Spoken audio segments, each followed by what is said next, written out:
a Democratic senator from Florida, hoping for re-election in the upcoming midterm elections, has claimed that Russia has hacked the state's voter registration system. Authorities there, however, say there's no information to support that claim. Caleb Mopin reports from Washington. Bill Nelson, Democratic senator from Florida, has some alarming news. He says that Russia has hacked its way into the state's voter registration records. They have already penetrated certain counties in the state, and they now have free rein to move about. Well, time to man the battle stations. This is big news, except for some reason, no one in Florida has ever heard about it. Sarah Ravel from the Florida Department of State says that no law enforcement is aware of anything of this nature. She says they have received zero information from Nelson about his claim, and that the FBI, the DHS, and all the Florida law enforcement have observed nothing of the kind. The Department of Homeland Security in Washington, D.C. has now confirmed that they've never heard about it. Spokesperson Sarah Sendick says that it didn't happen, too. She says we have not heard any news of compromises by Russian actors of the election infrastructure. Bill Nelson, however, says he has some special inside information about Russian hackers in Florida, but he can't tell us the details because it's classified. He can't tell us which counties have been hacked because it's classified. And he can't tell us who told him this. You guessed it, it's classified. Nobody in Florida has heard of it. The Department of Homeland Security has not heard about it. But let's take Bill Nelson at his word. Let's say the Russians actually have hacked into the voting records. Don't you think that Bill ought to be giving whatever information he has to the DHS and to Florida officials? Shouldn't he be telling them before he tells the media?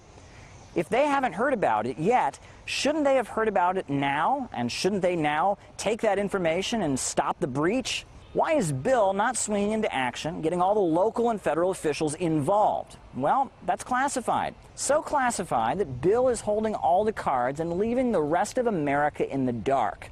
Talk of Russia is certainly a headline grabber, but this time no one is rushing in to save the unnamed counties in Florida. And that's what makes it a bit too fishy. It sounds a bit like somebody isn't telling the truth, and that somebody is a lot closer to Miami than to Moscow. Passenger planes crashed after being stolen from Seattle-Tacoma International Airport in the United States. It was taken by an employee who was reportedly suicidal. No passengers on board at the time. Video of that plane flying low over residential areas has been posted online. Check this.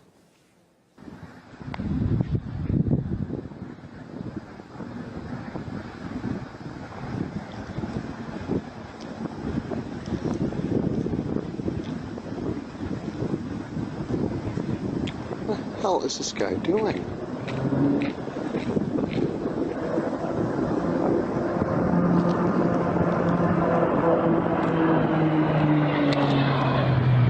What the hell? Holy oh my God. What is happening right now? My phone, you got it? Yes. It's a Alaska Airlines Q400. What the is he doing over here? Alaska. I don't know. He should never be that low over here. No. Bizarre, isn't it? Well, it ended badly too, sadly. It came down on a small, sparsely populated island, causing a fire, as you can see. Witnesses reported seeing military fighter jets chasing that aircraft for a while, too, before it crashed. It's believed the suspect died in the crash, too, although no body's been recovered as of yet. Police have ruled out, however, that it was a terrorist incident. There's no indication that this was an attack of any kind or a terrorist act of any kind.